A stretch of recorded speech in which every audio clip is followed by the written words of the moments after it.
Okay, welcome back to the Modern Revolution. Glad that you're listening. It's been a little bit since our last interview, and as you might remember, we talked to guests who are multifaceted, and they're affecting the world in so many positive ways, and not just for themselves, but for all of us. Uh, we don't spend a lot of time talking about the resumes of our guests. We want you to listen. And if the ideas resonate with you and you want to learn more about them, you can go to the show notes on any of the podcast platforms that we're published on, or perhaps you'll go to the YouTube channel and you can watch us as well. So thanks for that. Today, we're really lucky, and we have a chance to talk about somebody who's making inroads into areas that you may be someone who, you may be at the top of your game, and then you're struggling to work through how do you make yourself feel the best, or you may be, on the ascendancy and you're trying to figure out how do you perform to the best of your ability. And so with that, I'm going to introduce to you a performance innovator, and it is Tara Clancy. So Tara, thanks for spending time with us today. I'm very grateful that you're willing to talk with us. Yeah, thank you, Peter. I'm excited to be talking with you.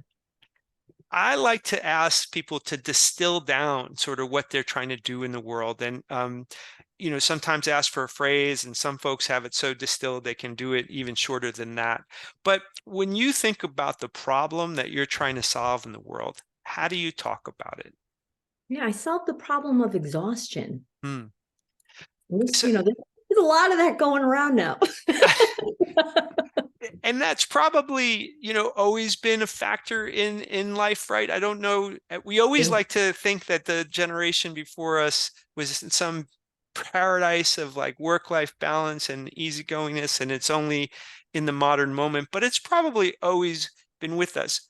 But I will say that it does feel like there are things contributing to exhaustion that are of the moment that weren't with us by virtue of technology and whatnot. So when you talk about exhaustion, could you sort of unpack a little bit of that and talk to us about what exhaustion actually is and means? Yeah. Well, let me give you just a real concrete example to get us started. So, as we talked about before, I live like 90 minutes outside of New York City, and I had to go down there yesterday. Had an all-day event, and you're under the lights and everything, and so you get 90 minutes driving in there. You're spending like 7 hours under the light, walking people, doing all this stuff. And then, of course, because it's New York City, when I go to leave there, that 90 minutes actually becomes 2.5 hours to get home, right? That New York City traffic. Right. And Peter, guess what happened when I got home? I was exhausted, right? It was just a very, very long day. And really, that's pretty normal, right? If you have a very taxing day, you're going to end up, your reserves, your battery is going to hit low, maybe even empty, whatever, and you're going to be exhausted. And so that's not the kind of thing that I'm talking about. What I'm talking about is when you, let me put it this way. If this had happened to me before 2015, because I made an important discovery in 2015, but if I had had that day before 2015, I still would have come home exhausted. But I can tell you, I probably wouldn't have been a very nice person. I wouldn't have been able to be a very nice person, because that's just the way that exhaustion, when I get really, really exhausted, that's the way it hits me. And what's the difference? Well, yesterday, it was just an acute state of chronic exhaustion. But before 2015, I was actually dealing with chronic exhaustion. But the only problem was I had no idea. So, right. And I'm sure we'll get into that as we talk. But once I did realize that I was dealing with this chronic exhaustion and able to make the changes, figure out what to do and make the changes that I needed to, then my life really transformed, because all of a sudden, to go back to the battery analogy, basically I was walking around like a cell phone in low power mode all the time. And I had no idea that I was. So everything I was experiencing in low power mode, all the different apps that weren't available to me, I didn't know that was because I was exhausted and, Right. because I was in low power mode. I just thought that's who I was. And so I was like, you know what? Why am I so short tempered with people sometimes? Why am I getting in people's faces? I mean, Right. I Right. never was a driver yelling at people. Some people go that way. That didn't happen to me, but I had other ways where I was really not that nice to people. Right. And it came to make me feel like I just had that underneath all this friendliness and caring, that there was this mean little part of me, Yeah. and Yeah. it was kind of a terrible feeling to walk around with. Right. And then in 2015, when I discovered this problem, and then I worked to resolve it, and I could just feel my vitality that I never Yes. really experienced before, but I could feel this vitality growing, and my battery levels going up and up. And then I have the realization one day that no, I don't have this like mean little spirit inside of me or anything. Yes. I'm just chronically exhausted, but didn't recognize it because it was always the case.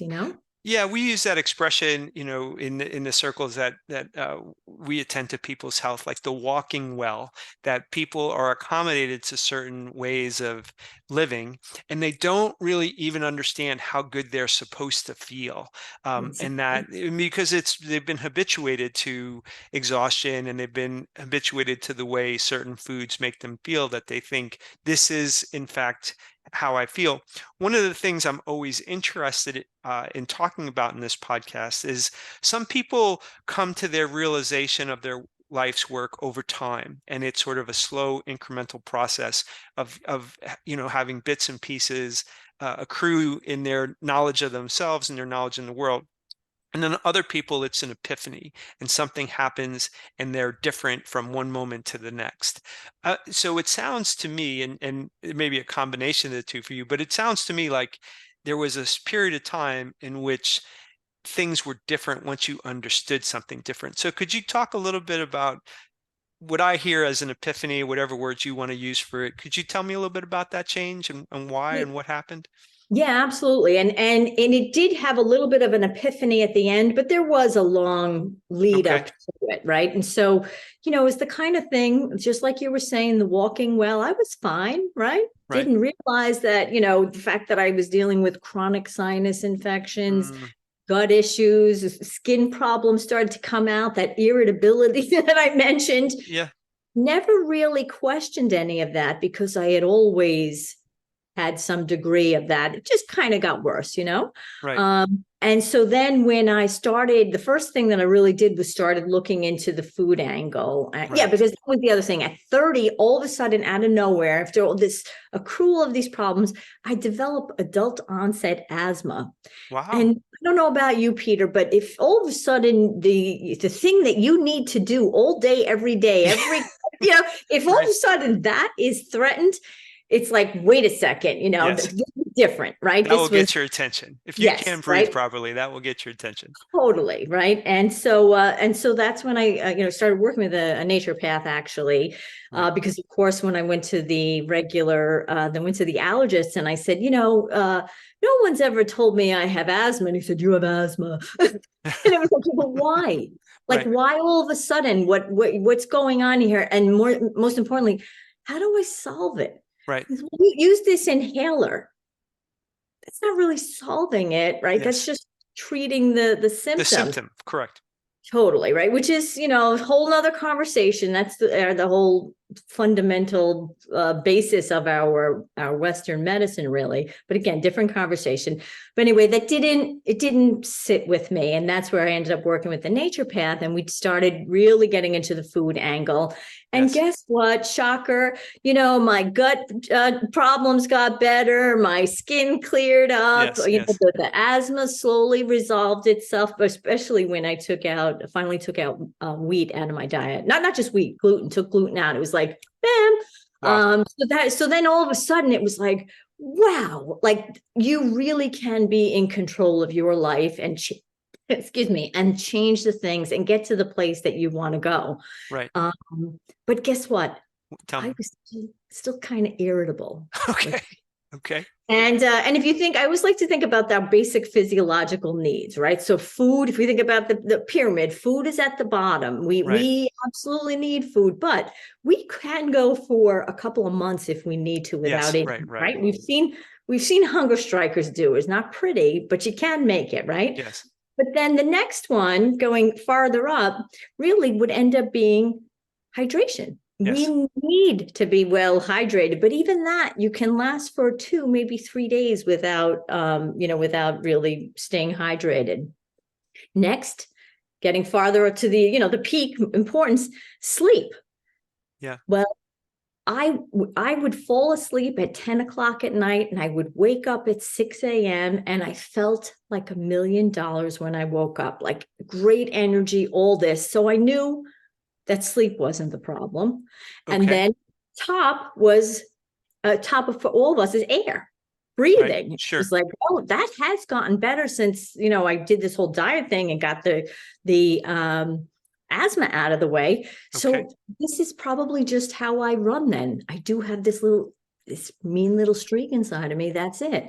Okay. And So then, let me just like paraphrase what you said to me. So 30 years of age, you have a disruption to your normal way of being, in that you get adult onset asthma, for lack of a better term. And you recognize, you have the presence of mind to say that, hey, look, this doctor is just addressing the symptom and not the root cause. My wife's a naturopathic physician, so I applaud you for seeking, an alternative point of view in that regard. And so this doctor helps you address sort of root causes, and food for me is the basis of so much of how we look and feel, and and the disruption to our bodies by all of the bad food that surrounds us affects us in ways that I don't think people appreciate. So you start to adjust your diet, and in fact it starts to clear up these issues, including sleeping. So I know we talked no, about no, excuse no. me. Okay, so it didn't My clear that sleep up. was always fine. Your sleep was always fine. That's Okay. what I'm saying. I Yeah. used to go to bed at 10 and I would wake up at 6 and I felt like $1 million. So I never even looked at sleep, because if I Okay. was getting 8 hours of sleep and I woke up and I felt great, had Yeah. no trouble falling asleep, Right. always slept through the night and Okay. woke up feeling refreshed and revitalized. Right. So there was no reason to look at sleep. Okay. So I thought. Okay. Okay. So great. So we've addressed you have addressed in this point in your life a lot of things that have a positive outcome, but yet there was hidden in this positive outcome. It was incomplete. And you notice it because your disposition, your internal experience is different than you wanted to. And I think you must have realized, like, I can't really be this mean, this No, streak of so meanness. I really Yeah. did believe it. Okay. I So really, and it was so inconsistent with yeah. what people would say to me about how caring you are, how kind you are. But then Right. it was like a switch would flip. We were talking earlier. We're both from New York. I Right. definitely have that New York drive. Like, Right. let's get this done, and boom, and don't get in if you don't want to be in. Boom, fine, but Right. don't get Right. in my way, right? Okay. And so that's when it would really come out, when it was just somebody. Basically, what is that a factor? It was like me not having the emotional bandwidth Okay. to manage things that were going on around me. And again, that goes back to that cell phone analogy I was talking about before. In fact, in my book, I do a case study of some CEOs. It's a business written for business professionals. Right. So I have a case study of Jack Welch, and I have a case study of Steve Okay. Jobs. And I talk about with Steve Jobs how, like all CEOs, our mental focus is the strongest thing. Right. And something, if you're going into low power mode, what app are you going to lose access Yes. to? Right. It's going to be your social apps. Right. Your, Right. and you can end up having people problems. And that's what Steve Jobs had. And that's what I had too. Okay. And so, and that's where, with all this time, I had fixed all of those problems. I really felt better. I was dealing with all of those challenges and everything. And it was like, yeah, so this just must be how I run then. That must just be, I just have this mean whatever that just comes out at times. And it hurts. It's a hard thing to accept, but everything else was better. So What Yeah. else? So, what was it then? We have like this gap Yes. between who you want to be and who you are, and you've done all this work, this hard work that's improving things, but it doesn't get you really all the way. What's the thing that tips you into the self-awareness of how to change that part of you? Yes. So let me just say one thing about that. So it wasn't Yeah. really who I wanted to be. It was Okay. consistency. Okay. That people really would say, I've never had a friend like you. I've never met anyone Okay. like you. So I was being who I wanted to be and but Okay. it wasn't consistent. I Okay. couldn't be like that if there's somebody who started to drain me, Right. that other thing would come out, right? Okay. So then what happens? Little things happen, like bad things happen that turn out to be a good thing, right? So I get Right. into a little car accident and it gives me this awful sort Okay. of shoulder neck kind of thing that I'm going for acupuncture with the nature path. It doesn't do anything. And so she says, you might want to go see an osteopath. I had Okay. never heard of that before. Like I said, this was back in 2015 and I hadn't heard of it. Right. So I do, and I'm getting this treatment and it's doing wonders for me. And then one day he just says to me, and this is the way I just explain it to people. But basically he's like, I think you're dealing with a day brain and a night brain problem. Okay. That's interesting. So it's like, and at this point, I'm stressed, right? Okay. I have a lot of with work, a lot with kids. I was a single mom, all this stuff. And it was like, oh my God, not one more problem. Just Yeah. like, I just want my shoulder, my neck to feel better. Yeah. Right. Please. But then all of a sudden it dawned on me to say, that might actually be, if I do have this problem or my day brain and my night brain are really not working together as the team that they're supposed to, then maybe that's actually what's driving that other thing. And even better than that, instead of all the challenges and all the problems that I'm dealing with at work and at home and everything, Right. actually only end up having one problem to solve then, this day brain, night brain problem. Because if I get that working, right? I mean, if you think about it, the brain is the commander of the whole body. So if the brain isn't functioning the way it needs to, everything downstream is going to have a harder time, right? So then it was kind of like, this is what I hear, where I talk about over here, I always have this thing when I give a talk, I say, it ends up finding out that you have a day brain, night brain problem is at first like, like that's way too much. And then all of a sudden it's like, you know what, it's actually a gift because you realize you don't have all these problems. Chances are I don't have this little mean streak inside of me. Chances are if I resolve that, then things will feel good. And that's exactly what I had to do. So basically, what was happening was that when I would fall asleep and, you cycle through the different sleep stages. Yes. I wasn't doing that the way my brain needed it to be done. Okay. And therefore, even though I was spending all that time and waking up feeling good, I was powering out during the day. I was getting into low power mode. And again, like I said before, for me, it would come out in that, that emotional bandwidth kind of place. So let me just interrupt you real quick so that way we can maybe tease apart just for a second the day brain, night brain idea. So when we're talking about the day brain, in a sense, we're talking about your conscious brain, right? I mean, you're awake. And is that what we're talking about? Like day brain, but is it the brain at sleep, those 8 hours that your conscious mind was off and you were sleeping? Is that the division that you're describing to me? And not necessarily around consciousness per se, but around function. The actual function, not the mind, but the function of the brain. And I explain it like this. So, how many times have you sat through a meeting and, especially if it's after lunch and you see somebody nodding out? Yes, right. Well, guess what?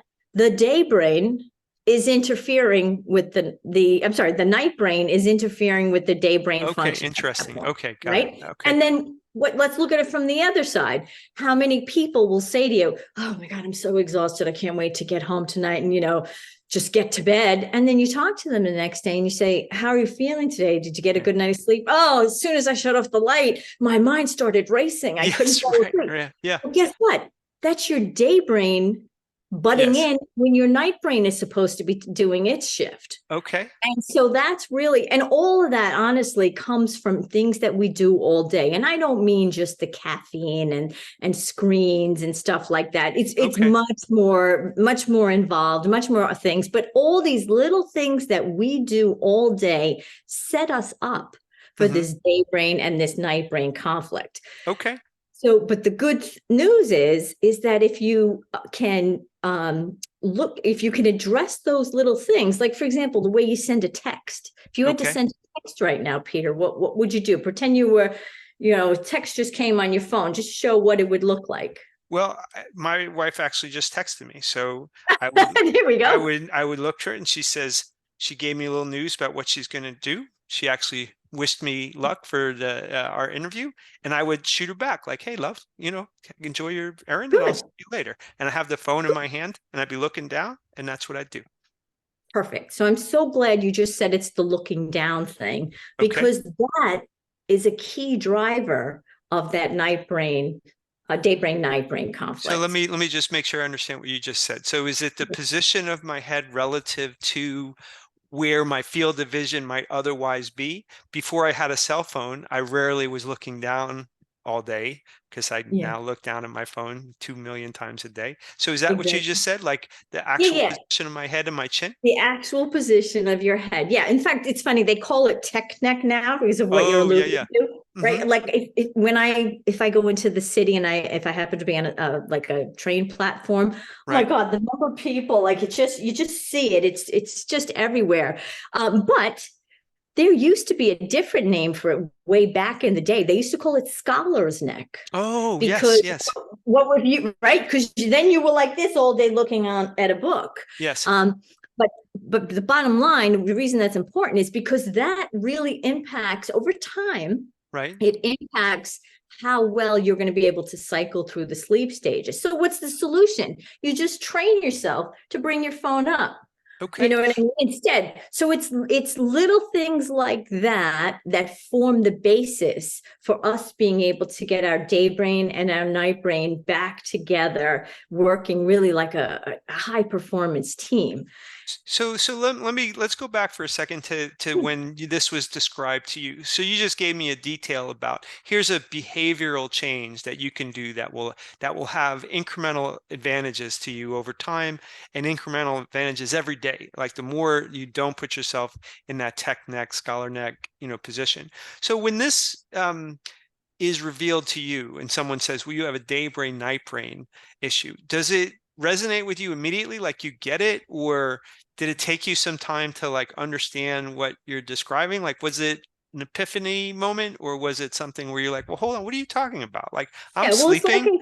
It was like I said before when he said, because literally he's a doctor, right? Sure. So he's going to put it into he's not going to put it into friendly language, you know what I mean? But he basically said, I think you're dealing with a sleep problem that is, you have an interruption of this, that you're not cycling. It's really gonna. Yes. And like I said before, I was like, oh, please, like, don't even tell me that.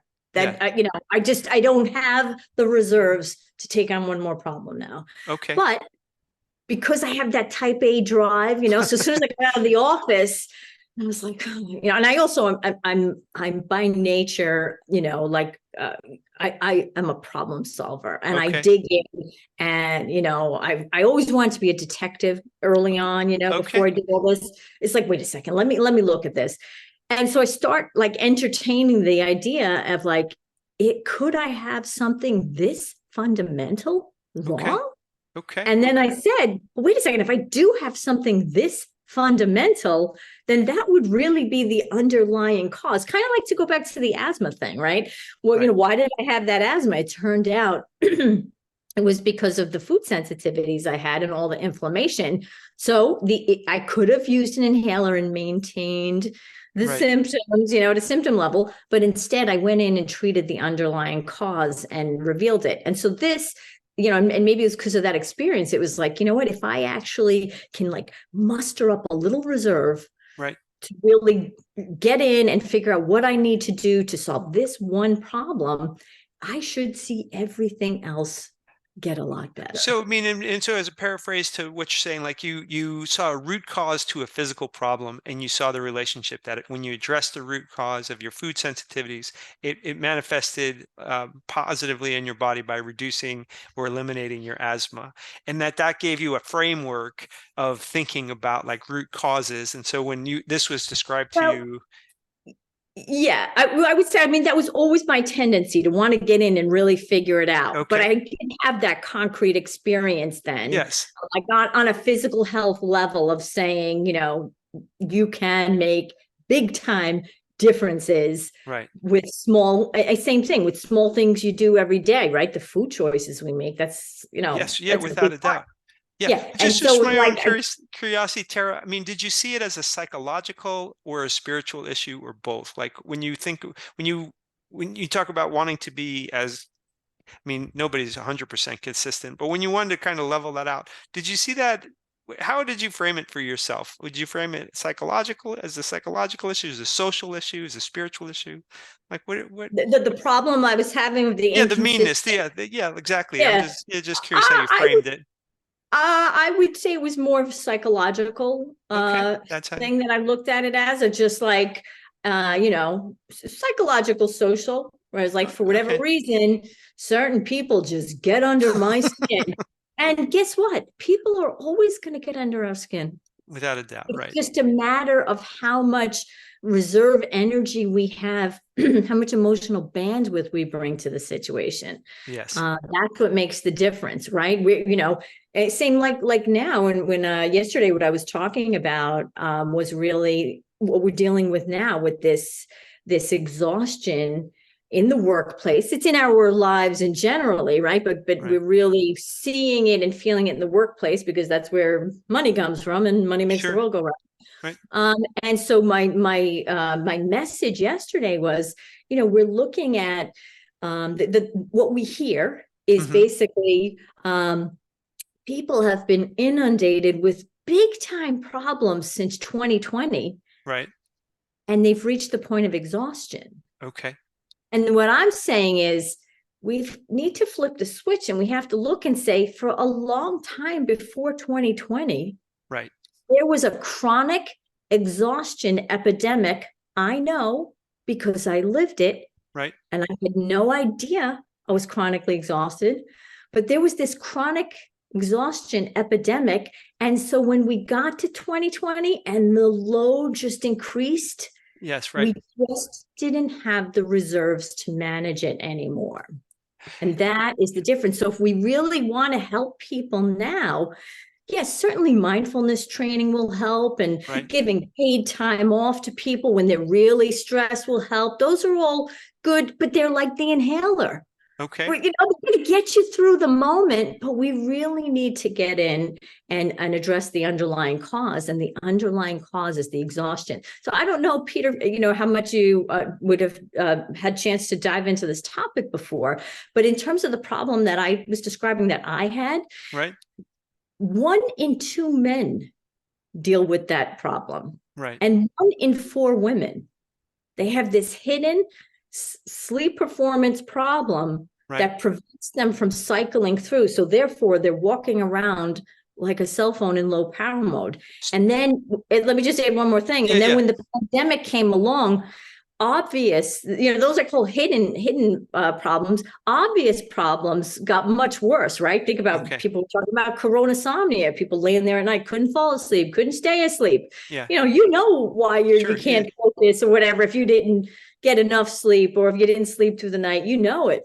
But if you're like me and you do get enough sleep, you fall asleep, you stay asleep, you wake up, you feel great, you never suspect sleep. And like I'm saying, that's 1 in 2 men that are dealing with that. And that's like actually the really interesting thing. And you may see this with, I know with your jujitsu, you end up, that's more men probably than women, right? Mm-hmm. So a lot of times men will say, I get 6 hours of sleep and I'm fine. If I get any more, it doesn't make a difference. Right. Guess what's going on there?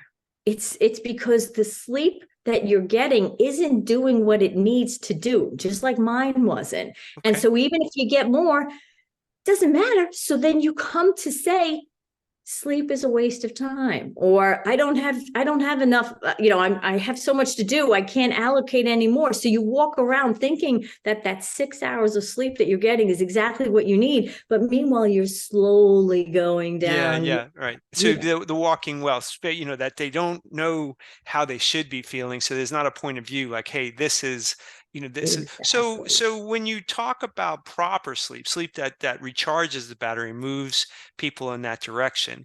I mean, what does that start to look like? So it sounds to me that like just getting to sleep and staying asleep are not necessarily the hallmarks of good sleep. So talk to us a little bit about like what Yeah. are the hallmarks of good sleep? Yeah, well, so this is my book, Oh, right? It's like I excellent. said, it's a business. It's coming out next month. But in the Yeah, book, I have a four key, I call it KPIs, the key performance indicators, just because it's written for business. But sure. basically, the four things that you need to know if Right. your sleep is working out.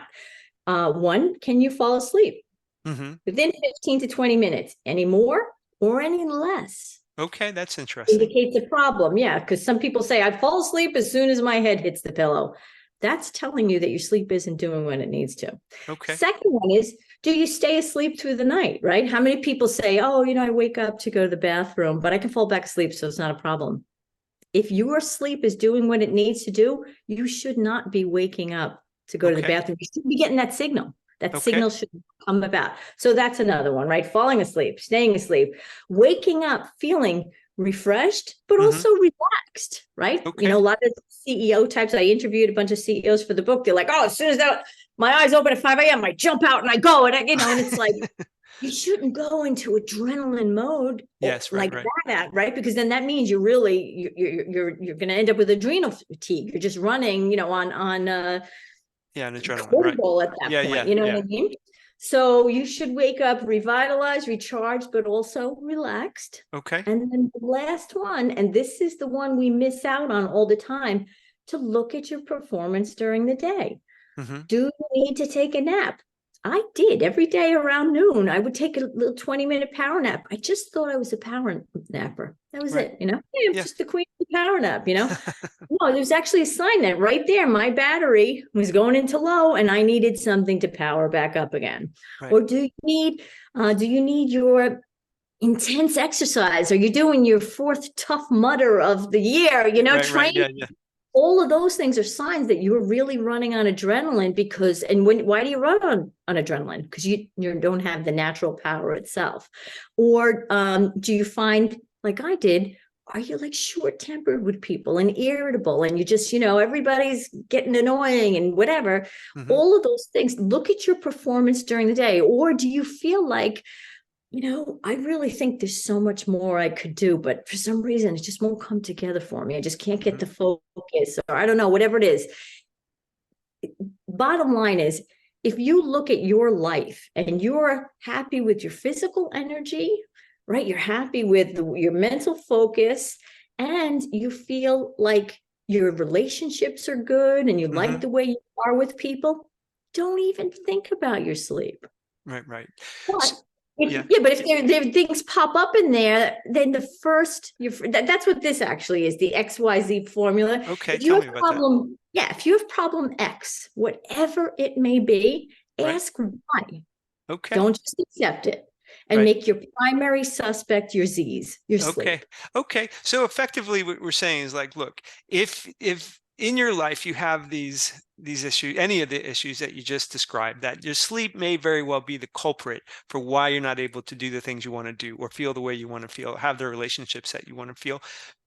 Before we get into things that people can do to remedy that, one of the questions I like to ask is like, what are the status quo forces that are preventing people from like exploring this um, idea, right? I mean, there seems to be forces in the society that are shaping behavior that are not necessarily consciously seen by us. And so when you would describe like, look, in people's lives, this is the status quo in which people feel like they might not be able to really challenge. Like what is the status quo that keeps people from looking at this? Yeah, well, I'll just speak from my own, right? So, like I said, I was a power napper and Yeah. everything, but I would take that and then I was fine. But then Right. guess what?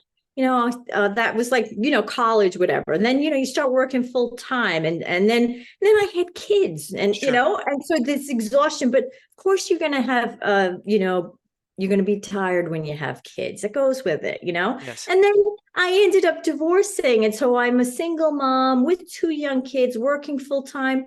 I didn't even question the fact that I was exhausted. I just accepted that that was Yeah. par for the course Right. for everything that was going on. And if you look at our modern lives, like you mentioned with the Yes. connectivity, right? We're always supposed to be answering here. Don't wait, don't delay. If somebody reaches out, get back.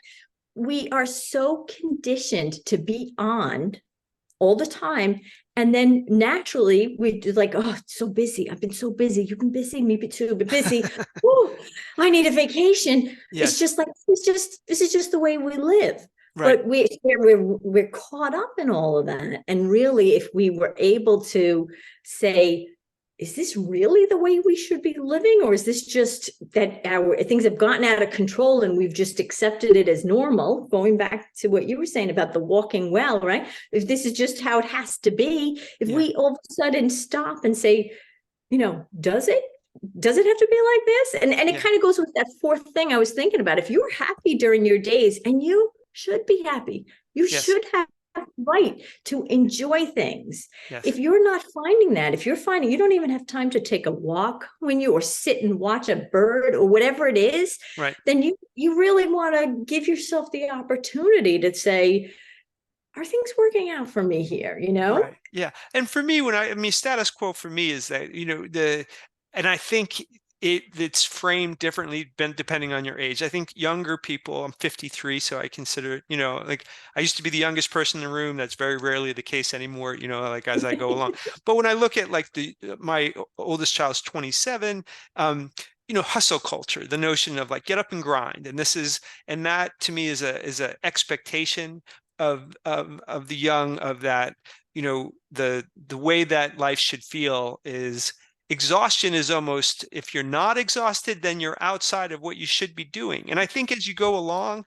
like the language changes as you go along, but commitment, hey, are you committed? Like, it's about outcome, not about effort. Like, we just need you to have as much effort to get to this outcome, and anything that's in the way of producing the outcome is a problem. Yeah. And so, I think the status quo for me, as I observe it out there, is a disregard for how optimal we would behave if we felt the best we could feel. In other words, the root Yeah. cause of success, people might say, was purely about effort.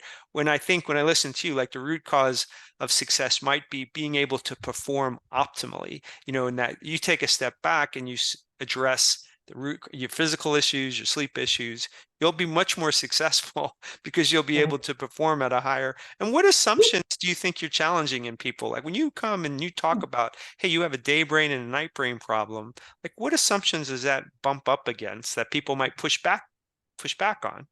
I think everything, Okay. because it goes to what you were just talking about. We live in a culture where that expectation is for people to be pushing Yes. on, connected, responding all the time.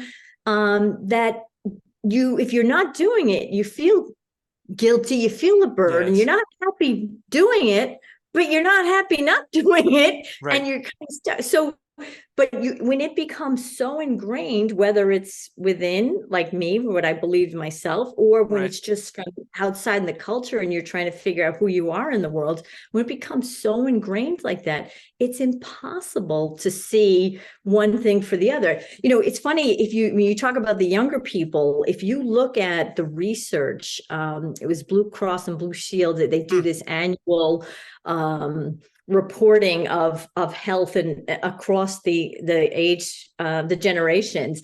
Right. And millennials, in the last report that I saw, millennials were sicker, had more problems That's across the interesting. board than Gen Xers did when they were that age. Okay.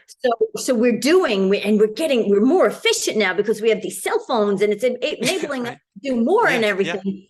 But we're not as healthy. And I think of late we've seen the age span going down even, we are not a healthy country. I'll tell you something funny. Some of it is cultural, right? Okay. And that's the story I'm going to tell you. But it is a more global problem because there is a global exhaustion epidemic. But the funniest story that I know on this, America versus everywhere else kind of thing is I had a friend that used to work for GE, like in the finance department. And then, in at 7:00, you don't leave before 6. Right. Not even heard of, Yes. Then he decided to take a position at like GE International over in Ireland. Okay. So his first day, he walks in there at 7:00. He's the only one. Nobody's there. Right. 8:00. Nobody's there. 9:00. Nobody's there.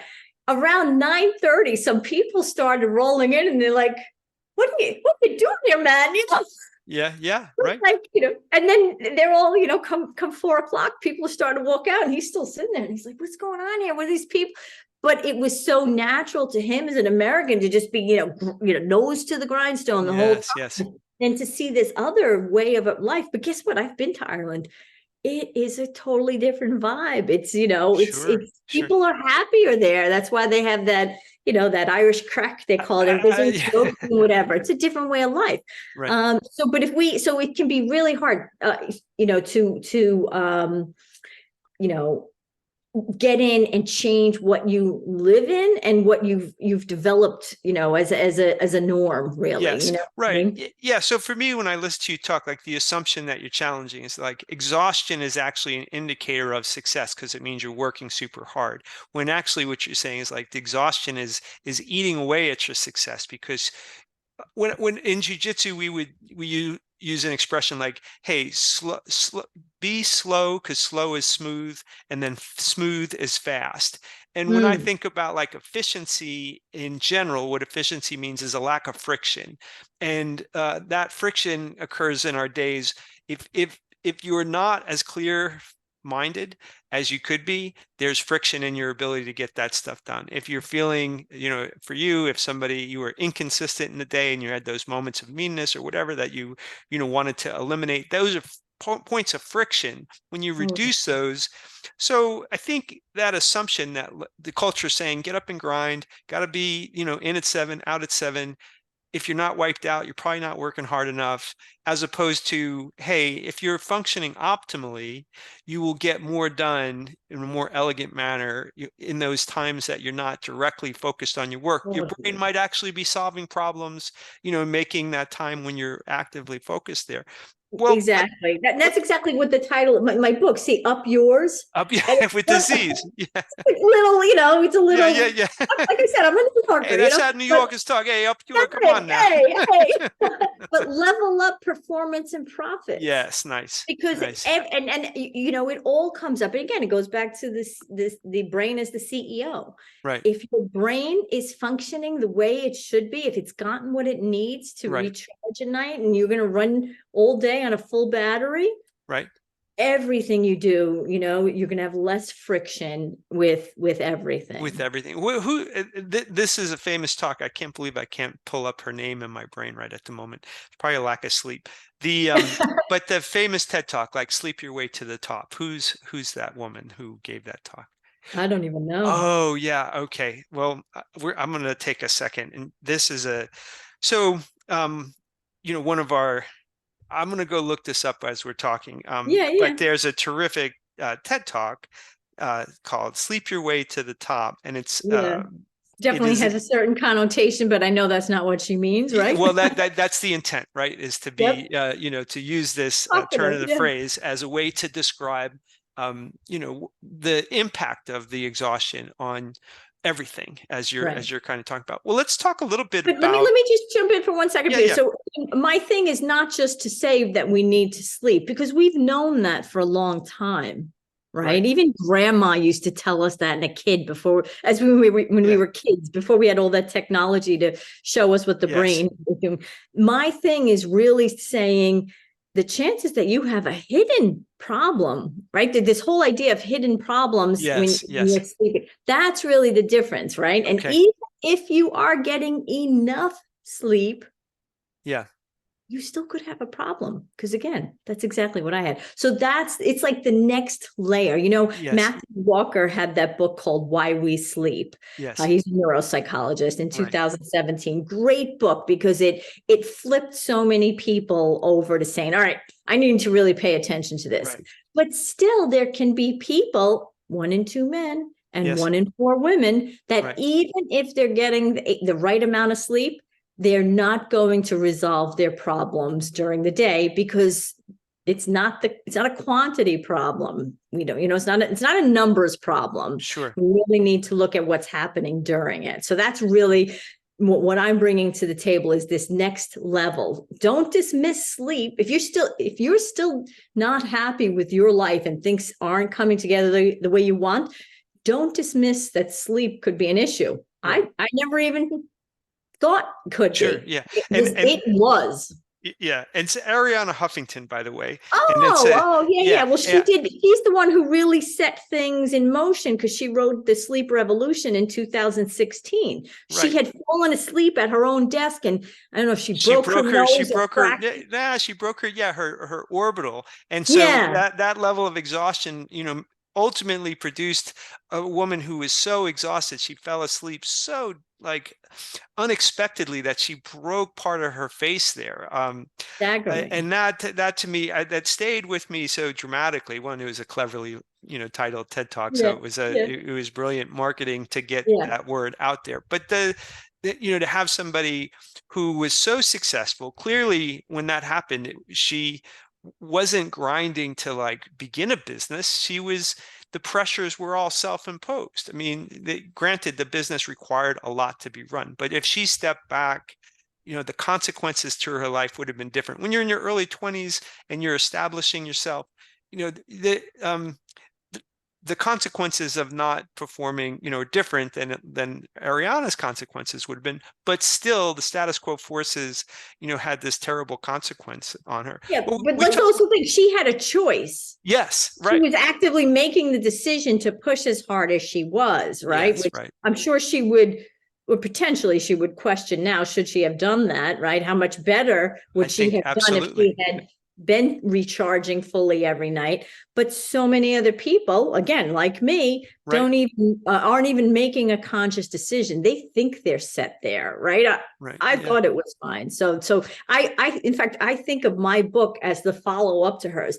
So it's not really the sleep. Very nice. We had the sleep revolution. Okay. But now we need the performance kind of revolution, to think it's not just about getting the number of hours of sleep. How are you actually performing?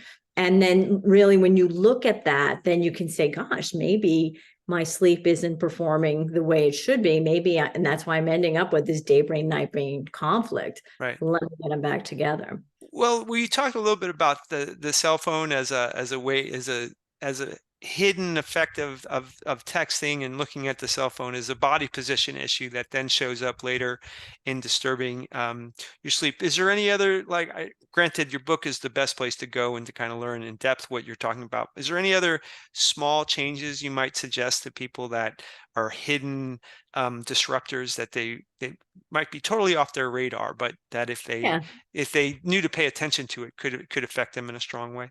Yeah, I mean, I'll give you one thing. Everybody talks about, watching how much caffeine you take, right? And you can get caffeine in coffee, you can get caffeine in tea, fine, no problem. But what about the way you drink that hot cup of tea or that hot cup of coffee? Okay. Tell me about that. That has a big impact too, because what do you do if you do have a piping hot cup of coffee, the kind that requires a warning on the cup? What do? Do you possibly slurp it a little bit? Right. A lot of people do, a little, or something like that. Well, when you're doing that, you're bringing in an undue amount of air into the body. And when you bring in too much air, you disrupt your, not to get too technical, but you can basically create congestion. Okay. You throw off the balance of gases in the blood, which can Okay. happen when you bring in too much air, then you can bring on congestion. Okay. And then if you have congestion, think about when you go to bed with a head cold. Right. How good of a night of sleep do you get when you're congested with a head cold? Right. Not particularly good, right? Yeah. You may get 8 hours, you may even be in bed for 10, 12, but you don't wake up bounding and, doing everything you need to, checking everything off the list of the day. No, you're kind of dragging and you can't wait to get back in. So inflammation is a huge problem for getting real sleep, the way you allowing your brain to do what it needs to do. So anything that you do that's going to invite inflammation into your body, and it can be food-based, like we were alluding to before. Right. It can be how much air you're bringing in, like if you're that's interesting. all those things, they can all impact your sleep. So I actually have a course that goes through it as like 2 different levels of it to help people look at this in the way, it has all assessments to kind of help you pinpoint what lesson to take next and whatever, and to give you really different solutions to be able to say, we don't want the inhaler. We want the actual solution. We don't want to manage the asthma. We want to get rid of it. Right. And that's what all of the, that's what I do in my courses. I have one-on-one programs that I do, but you can't reach anybody that way. So I have the course now where you can sort of go through by yourself and really look at things and say, oh my gosh, never thought of that. Didn't think of this. Oh my God. And then it walks you through how to correct it. So let's take it. I want to, as we head into the end of the hour, I want to talk about different places that people can find you. But one of the things that I like to ask the folks that I talk to on the Modern Revolution is something that they're really proud of in terms of an accomplishment. So, I mean, you've accomplished a lot of different things. You've had this life that's produced, success in all these different areas. If you're going to pick an accomplishment that you would want tied to you as a person, I'm curious what you would say. Like what of all these successes, like what is something that you would want tied to you directly? When people thought of you, they think of this thing. So my big thing is, I want to make the world a better place, but I really do, right? Because I have kids, right? And, and I want to see them have what I would like to see them have, some joy, right? Right. So, contentment, fulfillment, all those things. And to me, the best way to do that is to make the environment with more and more people are feeling that way themselves. And so with that in mind, the number of people that have said to me after working, on this, to improve their sleep, essentially, the number of people that have said to me, you have changed my life. Yes. And then that to me is like nothing feels better than that, because that's what I'm setting out to do. Yeah. I love that. Then naturally somebody comes back and says that to you spontaneous. It's like, God, mission accomplished. You know what I mean? That is, and that will echo well past, the moment in which you hear that, and in my opinion, past that person's life. If you if you help somebody find joy in their life, a joyful person that's a powerful person, because joy affects people in such profound ways. The way that we talk about, for example, something unspeakably horrible like the Holocaust having literally changed people's DNA and then lives on well past the period of time. I think we've spent a lot of energy focused on like that, whereas it is also true that somebody very well loved, somebody very well attended to, that joy and love that they then give to other people echoes in time as well. So these changes, I think, are things that are not just profound for the moment or for the next bit in somebody's life, but it's almost like you're talking about the gene changing, the epigenetics kind of thing. We need a name for what you're talking about, when what you bring to somebody creates that joy, creates that transformation. We need a name for that. Well, maybe that's the next book. You could start to phrase that. And I my opinion is that as people, as a species, turning our attention towards the good with equal energy that we turn towards like the things that terrify us or horrify us or whatever, is something my mom used to joke with me as a kid, like, hey, the news doesn't turn on and say, today 7 million parents kissed and hugged their Yeah, child. exactly. 8 million friends really said something nice to someone. We turn on, we're consuming and being fed things that rattle us because that Yeah. that sells. Like that. Yeah. Well, let's talk a little bit then about where people can engage with you to then experience some of the instruction that you have to offer. I know that people can work with you one-on-one, but that's probably the most limited. You only have, to the best of my knowledge, the same 24 hours in the day that the rest of us have. So Right. let's talk about where to buy your book and then perhaps find your class as well. Yeah, probably the easiest point at a place at this point is my website, hypersleep.com. That's Okay. HIPER sleep.com. But Okay. I do have a new website coming out that will make Okay. it easy to find the course. And that's the TaraClancy24.com that you see there, but that won't be there till after Thanksgiving. So if Okay. somebody really wants to look now, go to hypersleep.com. And then, as you said, afterwards, the other Tara Clancy 24 will have it 24 TaraClancy24.com. I also, Peter, have my podcast called the Counterfeit Sleep Podcast. Excellent. And there's a ton of information, and basically the way I amassed the knowledge and this and then brought it into all these strategies is by seeking out the innovators across all disciplines to really help me solve my problem, right? So, and then bringing that all together and putting it into ways that make it manageable to fit into your day, even if you're exhausted, Yes. That's really, and also, and I'm sure you know this too, somebody may teach you something and then you say, that's good, but this would actually make it even stronger, and you tweak it. And that's the way my mind works, of like, what if I did it this way? Or what if I paired these two things? Yes. And so that's really where, it makes it really work in a way that is, more effective and more efficient too, because, while we are living in this world where everybody's overscheduled, we do have to think about making sure that people can fit it into their lives, Yeah. So, yeah. Okay. Well, that's great. Well, and we will, for those of you listening, depending on when you're listening, you can go to A Well-Run Life's YouTube page. We'll have this, the video of our conversation there, and also wherever you're consuming your podcast. We'll make sure we keep those websites up to date. So you can always find that there. Well, Tara Clancy, thank you so much for sharing that. You're a guide who's been through the things you're guiding other people through yourself. I think that, that's a special type of mentor, someone who's walked in the shoes of the people who they're trying to help, from the inside out what these things, what the consequences are.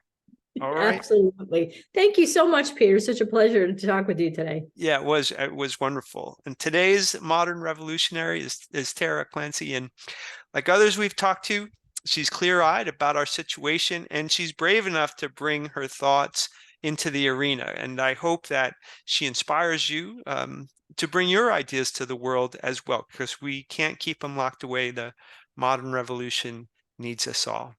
Tara, thank you very Absolutely. much. Thank you, Peter.